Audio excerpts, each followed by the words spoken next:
कोल्हापूर शहरातील वाढत्या वाहतूक कोंडीवर नियंत्रण आणण्यासाठी आणि विनिमय व्यवस्थेत सुधारणा करण्यासाठी प्रशासक के मंजुलक्ष्मी यांच्या अध्यक्षतेखाली महत्त्वाची आढावा बैठक झाली। यात वाहतूक पोलीस निरीक्षक नंदकुमार मोरे यांनी वाहतुकीस अडथळा निर्माण करणाऱ्या प्रमुख मार्गांची माहिती देत तातडीच्या सुधारणांची मागणी केली आहे। प्रशासकांनी शहराच्या प्रवेशद्वारांवर गॅन्ट्री आणि दिशादर्शक लावण्याचे आदेश दिले। तसेच महत्त्वाच्या ठिकाणी थर्मोप्लास्ट पट्टे, माहिती फलक आणि सावधानतेचे बोर्ड त्वरित बसवण्याचे निर्देश दिले।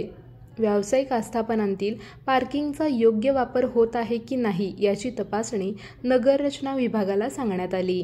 बैठकीत प्रकल्प विभागाने 2025-26 रोड विनियमन उपाययोजना सादर केल्या, तर अतिक्रमण विभागाने रस्त्यांवरील फेरीवाल्यांविरोधातील चालू कारवाईची माहिती दिली।